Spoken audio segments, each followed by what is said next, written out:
அன்பார்ந்த இறை மக்களே, உங்கள் எல்லாரையும் ஆண்டவர் இயேசு கிறிஸ்துவனுடைய திருப்பெயராலே நாம் வாழ்த்துகிறோம். நம்முடைய தாயும் தந்தையும் ஆகிய கடவுளாலும் நம் மீட்பர் இயேசு கிறிஸ்துவினாலும் நமக்கு அருளும் அமைதியும் உண்டாவதாக. ஒவ்வொரு நாளும் இந்த காலை தியான வேளையிலே நாம் ஜபத்தோடு பொருத்தனையோடு என்ன நோக்கத்தோடு நாம் இதிலே பங்கு பெறுகிறோமோ அவை அனைத்தையும் ஆண்டவர் நம் வாழ்வில் நிறைவேற்றி தருவாராக. ஆமென். இன்றைய நாளிலே நாம் சிந்திக்க இருக்கின்ற ஒரு தலைவர் நிக்கதேமு என்கின்ற தலைவர். நிக்கதேமு என்கின்ற பெயருக்கான பொருள் விக்டரி ஆஃப் தி பீப்புள் என்று பொருள்படுகிறது. நிக் அல்லது நைக் என்றால் விக்டரி என்றும், டெமஸ் என்றால் பீப்புள் மக்கள் என்றும் கிரேக்கத்திலே அது பொருள்படுகிறது. ஆகவே அந்த முழு பெயர் நிக்கதேமு என்கின்ற பெயருக்கு மக்களின் வெற்றியாளர் என்கின்ற பொருளை உடையதாக அது இருக்கிறது. இவர் ஒரு மறைநூல் அறிஞர். மறைநூல் அறிஞர் என்றால் பரிசேயர். பரிசேயர் சிலர் செனகரிப் சங்கத்தில் உறுப்பினராக இருப்பார்கள். நல்ல மதிப்பு மிக்க பரிசேயர்கள், ஞானம் மிக்க பரிசேயர்கள் இந்த செனகரிப் சங்கத்திலே அவர்கள் உறுப்பினராக இருப்பார்கள். அப்படி இவரும் அந்த செனகரிப் சங்கத்தில் உறுப்பினராக இருக்கிறார். ஆகவே ஒரு உயர்குடி மக்களாக இவர் கருதப்பட்டார், உயர்குடியினர். இவரை பற்றி இறையியலாளர்கள் என்ன சொல்லுகிறார்கள் என்றால், நிக்கடேமஸ் இஸ் இன்டலெக்சுவல் இன் லா. ஏன்னா மறைநூல் அறிஞர் அவர் சட்டத்தை கற்று அதில் வல்லுநராக இருக்கிறார். He is intellectual in law but blind in understanding of faith என்று சொல்லுகிறார்கள். But blind in understanding of faith என்று சொல்லுகிறார்கள். யோவான் நற்செய்தி நூலை நாம் படிக்க வேண்டுமையானால் ஒரு காரியத்தை நம்முடைய மனதிலே நிறுத்தி வைத்துக் கொண்டு அதன் அடிப்படையில் அந்த பின்னணியில் தான் நாம் யோவான் நற்செய்தி நூலை முழுமையாக படிக்க வேண்டும். என்னவென்றால், யோவான் நற்செய்தியில் நாம் டியூயாலிட்டி என்று சொல்லுவார்கள், இரு முறை கோட்பாடு, அது எப்போதுமே தன்னுடைய மொழிநடையில் அவர் வைத்திருப்பார். இருள் வெளிச்சம் எடுத்துக்காட்டுக்கு சொல்லுகிறேன். இப்படி இருமுறை கோட்பாட்டுகளை தன்னுடைய நற்செய்தி நூலில் தன்னுடைய மொழி ஆடலில் அவர் அதை கொண்டு வந்திருப்பார். இப்போ உதாரணமா, நம்ம வீட்டில் 4 பசங்க இருக்காங்கன்னு வச்சுக்குவோம். ஏதோ ஒரு காரியம் ஒன்று நடந்துச்சு. நாம சொல்லுவோம், யாரா இந்த காரியத்தை செஞ்சானா, எல்லாம் இல்லை நான் இல்லைன்னுவான். ஆனா அந்த காரியத்தை யாரு செஞ்சாங்கன்றது நமக்கு தெரிஞ்சிடும். ஏன்னா நம்ம சொல்லுவோம், இந்த மாதிரி காரியத்தை யார் தான் செஞ்சிருப்பா, இவன் தான் செஞ்சிருப்பான் அப்படின்னு நமக்கு தெரியும். அதே போல் இவருடைய நற்செய்தி மற்ற 3 நற்செய்தியை காட்டிலும் வித்தியாசமானது. அதனாலதான் அந்த 3 நற்செய்தி, மத்தேயு, மார்க்கு, லூக்கா, அதுக்கு சினாப்டிக் காஸ்பல்ஸ் என்று சொல்லுவார்கள். ஒரே மாதிரி இருக்கும் கிட்டத்தட்ட. ஆனால் யோவான் அப்படி அல்ல, அது சற்று வித்தியாசமானதாக இருக்கும். ஜொஹனைன் தாட் என்று சொல்லுவார்கள். ஏனென்றால் இவர் நற்செய்தியை எழுதிய காலகட்டம் கிட்டத்தட்ட கிபி 1ஆம் நூற்றாண்டு முடிகின்ற தருவாய், 90லிருந்து 100. அப்போது கிரேக்க தத்துவ இயல்கள் எல்லாம் மிக வளர்ந்து பெருகி இருந்த காலம். இந்த கிரேக்க தத்துவ இயலையும் கற்று, யூத சமயத்தில் இருந்த மெசியாவை பற்றிய கருத்துக்களையும் கற்று, அன்றைக்கு இருந்த அந்த கிரேக்க கலாச்சாரத்திற்கு ஏற்ப இவர் தன்னுடைய நற்செய்தியை அறிவிக்கிறார். அப்படி அறிவிக்கின்ற போது இந்த இரு வகை கோட்பாட்டை அவர் தன்னுடைய நற்செய்தி முழுவதுமே அவர் கையாளுகிறார். அந்த பின்னணியத்தில் நாம் குறிப்புகளை நாம் சிந்திக்கலாம். நான் இப்படி இந்த நிக்கோதேமுவை பற்றி சிந்திக்கிற போது இப்படி எழுதியிருக்கிறேன். A journey of Nicodemus after an encounter with Jesus. Journey of Nicodemus after meeting with Jesus or encountering with Jesus. தன்னுடைய வாழ்வில் ஒரு பயணத்தை துவங்குகிறார். அந்த பயணத்தில் இயேசுவை சந்திக்கிறார். இயேசுவை சந்தித்த பிற்பாடு அவருடைய வாழ்க்கை எப்படி ஆகிறது, எதிலிருந்து எங்கே போகிறார் என்பதை நான் குறித்து வைத்திருக்கிறேன். ஒரு 7 காரியங்கள் இருக்கிறது. அதனை விரைவாக நான் உங்களுக்கு சொல்லி நான் நிறைவு செய்கிறேன். முதலாம் குறிப்பு, from darkness to light, a journey from darkness to light. இயேசுவை சந்திக்க இவர் வருகிறார். ஆனால் இவர் வருகிற வேளை இரவு வேளையாக இருக்கிறது. அந்த 2ஆம் வாக்கியம் அப்படித்தான் இருக்கிறது. அவர் ஓர் இரவில் இயேசுவிடம் வந்தார். ஏன் அவர் இரவு நேரத்தில் இயேசுவை பார்க்க வர வேண்டும்? ஒருவேளை மக்களை பார்த்து அச்சப்பட்டிருக்கலாம், கூச்சப்பட்டிருக்கலாம். ஆகையினால் செனகரிப் சங்கத்தின் மனிதர் இயேசுவை ஏன் சந்திக்கப் போகிறார் என்று எல்லாரும் ஆச்சரியப்படலாம்.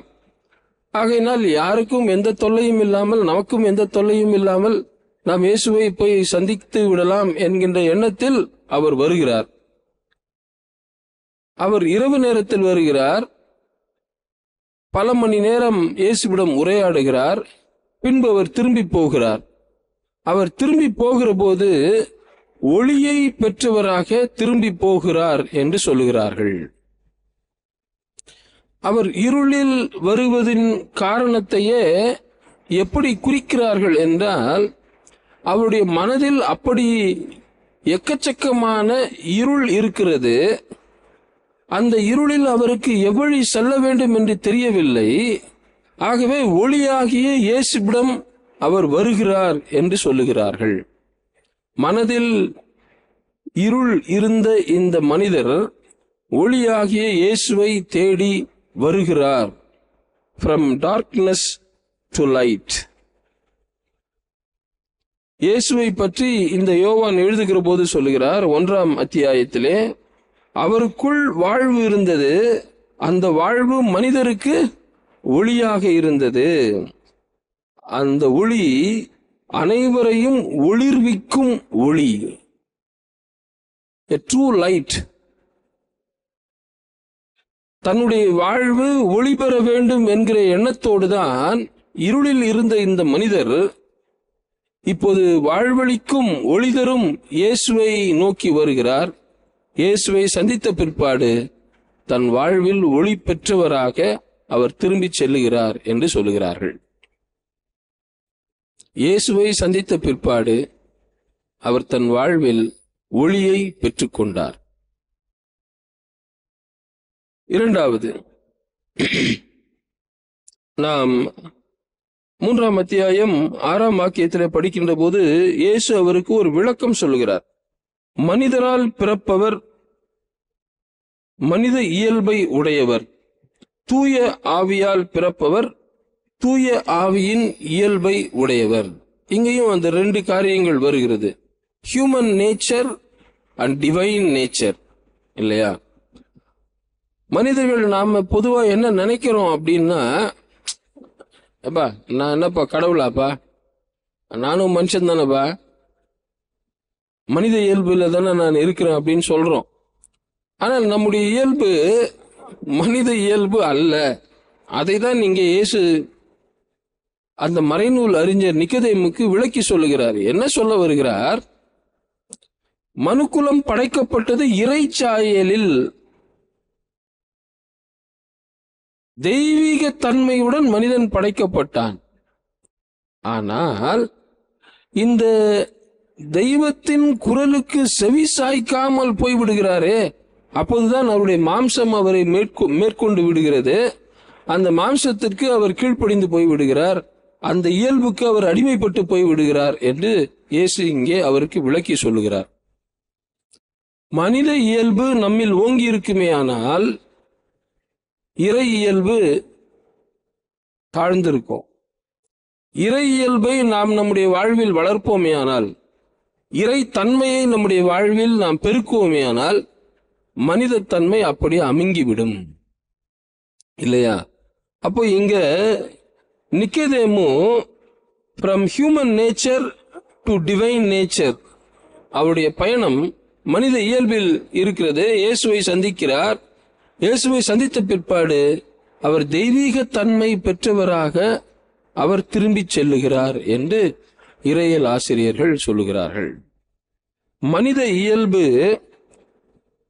மாம்சத்திற்கு அடிமைப்பட்டிருக்கும்.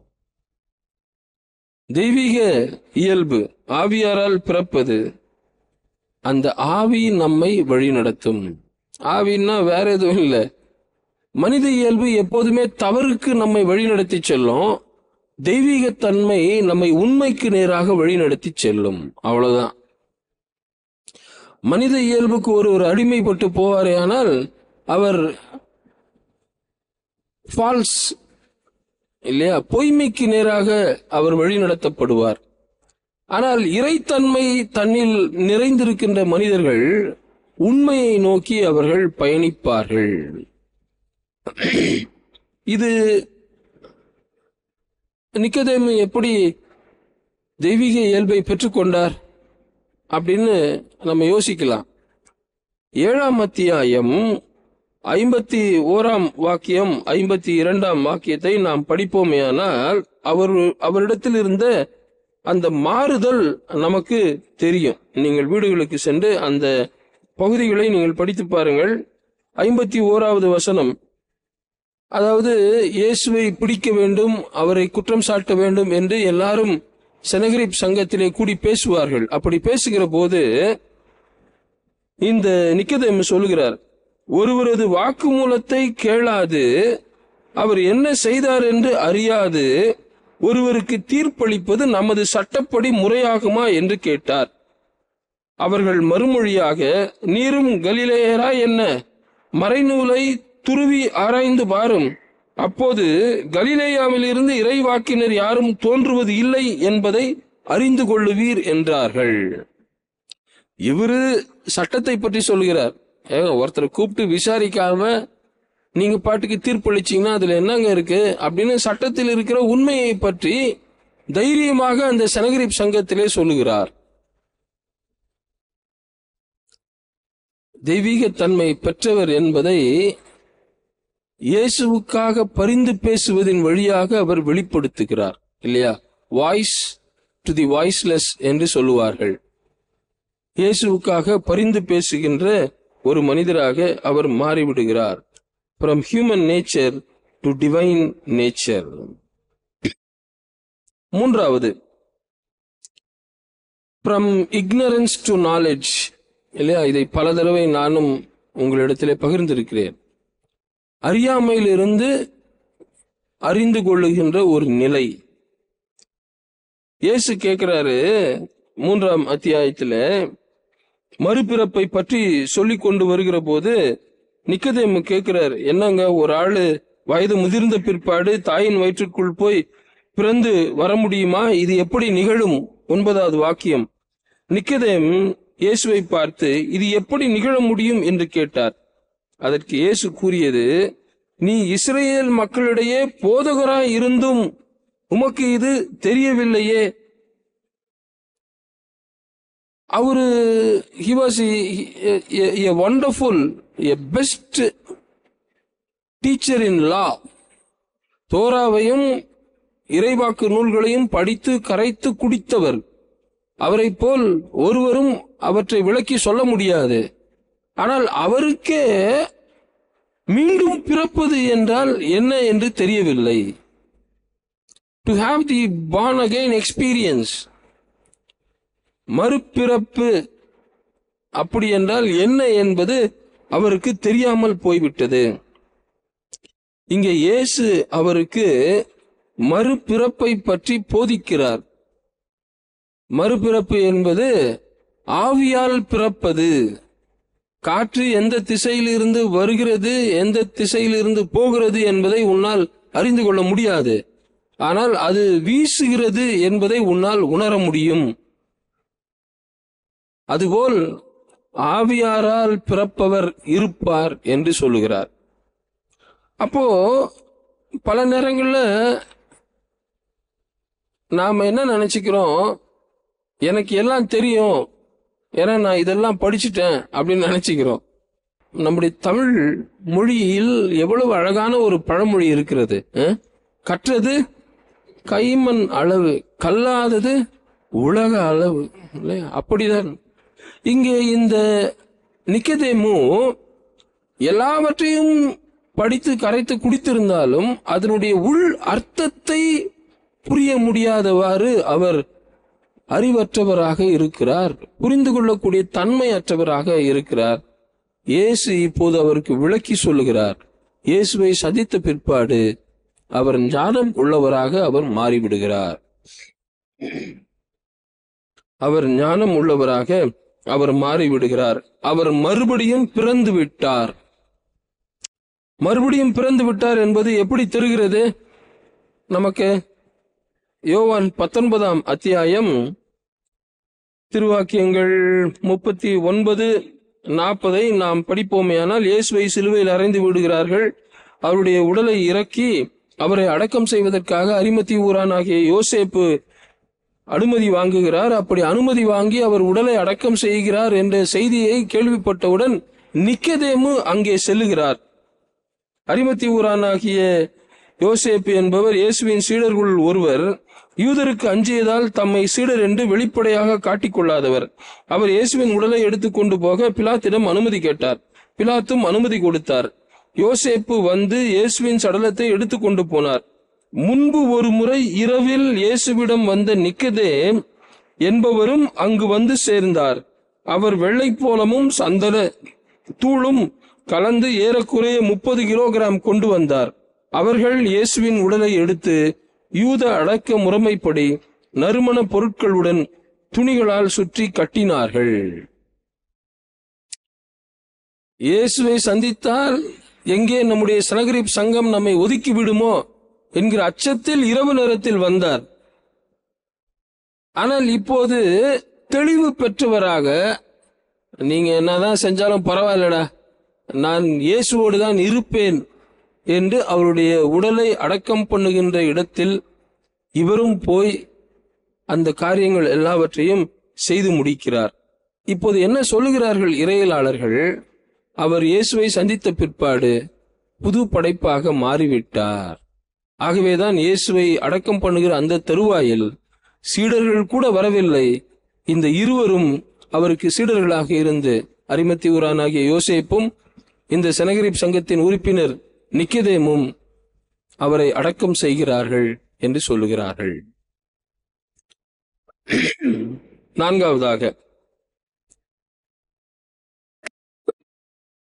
மெண்டாசிட்டி டு வெராசிட்டி என்று நான் குறித்து வைத்திருக்கிறேன். மெண்டாசிட்டி டு வெராசிட்டி. மெண்டாசிட்டி அப்படின்னா அது சும்மா ஒரு புதிதான ஒரு வார்த்தைக்காக நான் அதனை போட்டிருக்கிறேன். அன்ட்ரூத்ஃபுல்னஸ் என்பது பொருள். அதாவது உண்மையாக நடந்து கொள்வது இல்லை.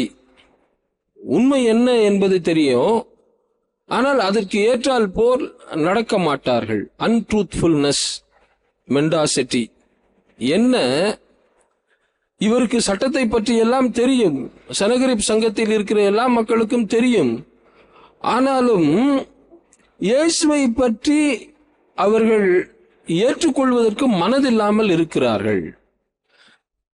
இங்க இயேசுவை பற்றி சந்திக்க நிக்கதேமு வருகிற போது சொல்லுகிறார், கடவுள் ஒரு ஆள் கூட இல்லைன்னு சொன்னா இத்தகைய அற்புதங்களையும் அடையாளங்களையும் ஒருவரும் ஒரு காலம் செய்ய முடியாது அப்படின்னு சொல்லிட்டு தான் வராரு.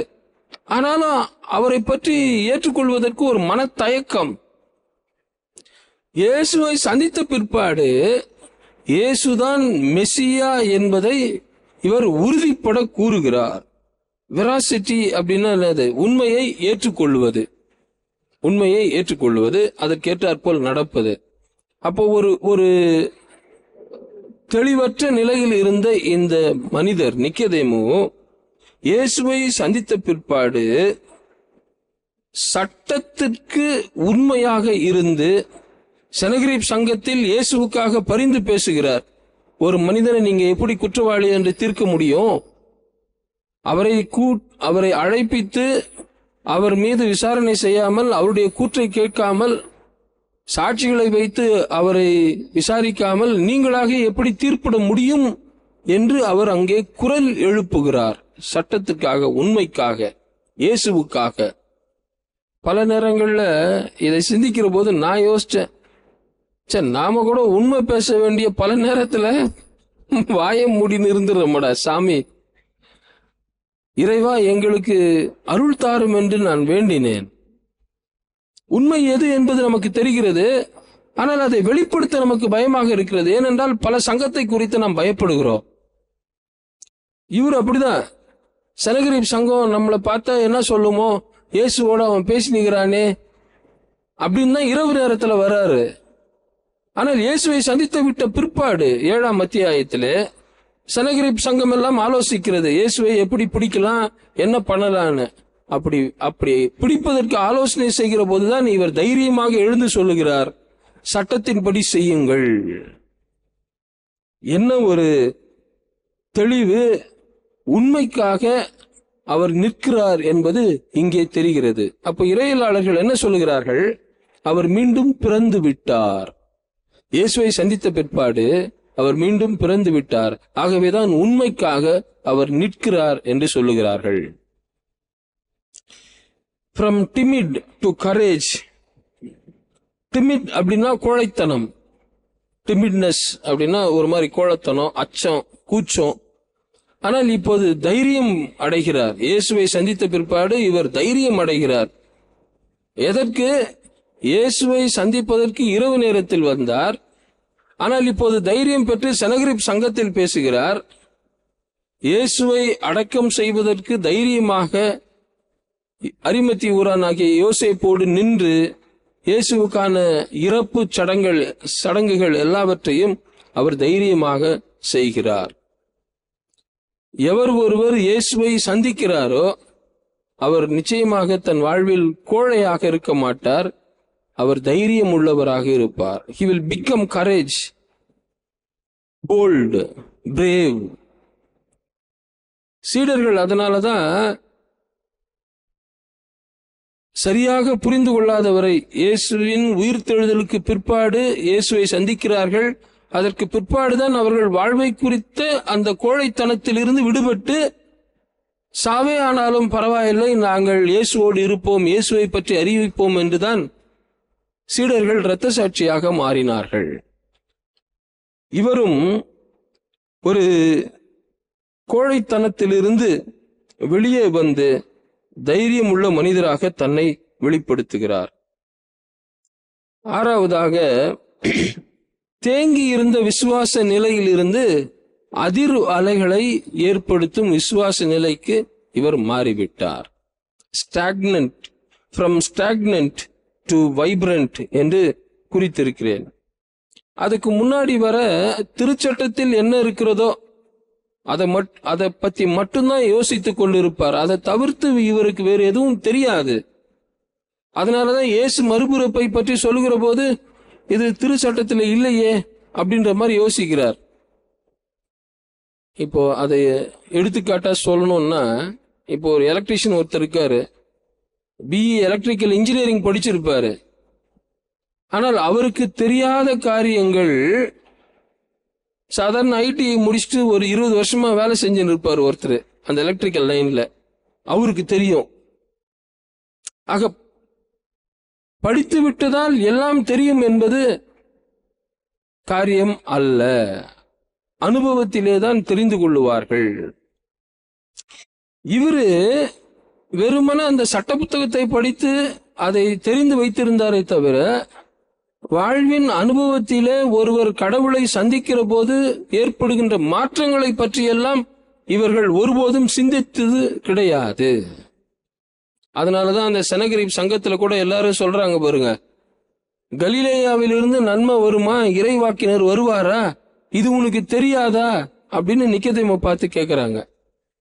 அவர்கள் சட்டத்தில் என்ன இருக்கிறதோ அதை மட்டும் பிடித்து கொண்டு பேசுகிறார்களே தவிர, இறைவாக்கினர்கள் என்ன சொல்லி இருக்கிறார்கள் என்பதை யூகித்து புரிந்து கொள்ள முடியாத நிலையில் இருக்கிறார்கள். ஒரு மாதிரி தேக்க நிலையில் இருக்கின்ற ஒரு தண்ணீரை போல. குட்டையில குளத்துல பாத்தீங்கன்னா தண்ணி தேங்கி இருக்கும் அப்படியே.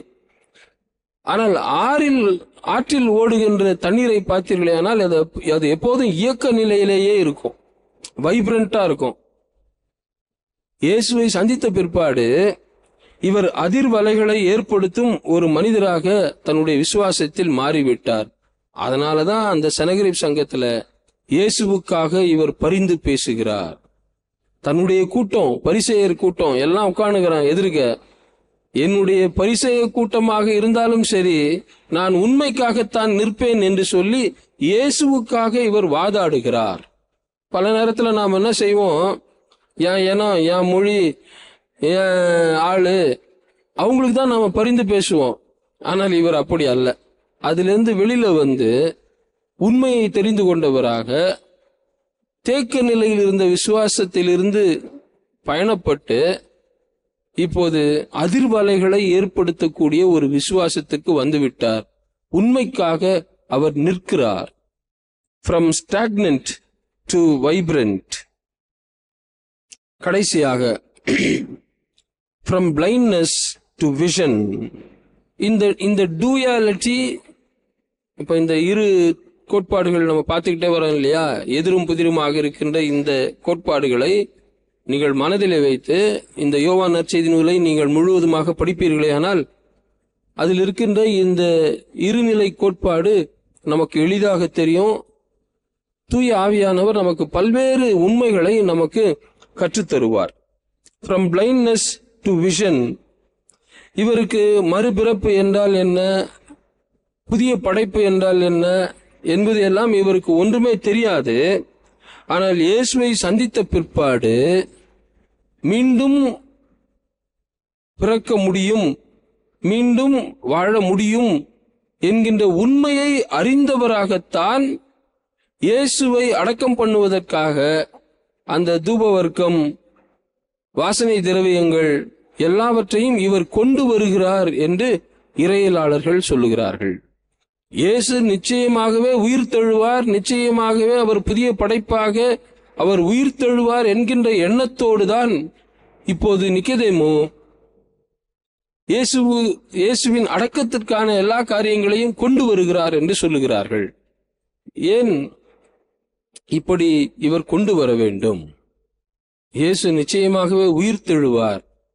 உயிர்த்தெழுதலில் நம்பிக்கை உடையவராக இருக்கின்ற இந்த பரிசேயர், சதுசேயர் தான் உயிர்த்தெழுதல் இல்லைன்னு சொல்லுவாங்க.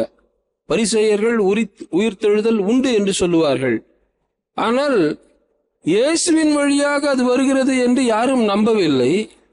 பரிசேயராக இருந்து இவர் நம்பி இயேசுவை அடக்கம் செய்வதற்கு அந்த பொருட்களை எல்லாம் கொண்டு வந்திருக்கிறார் என்று சொல்லுகிறார்கள். அப்படியானால் இதுவரை குருடாக இருந்த, பார்வை அற்றவராக இருந்த இந்த நிக்கதேமு இயேசுவை சந்தித்த பிற்பாடு உயிர்த்தெழுதலின் நம்பிக்கையை பெற்றவராய், பார்வை பெற்றவராய் திகழ்கிறார் என்று சொல்லுகிறார்கள்.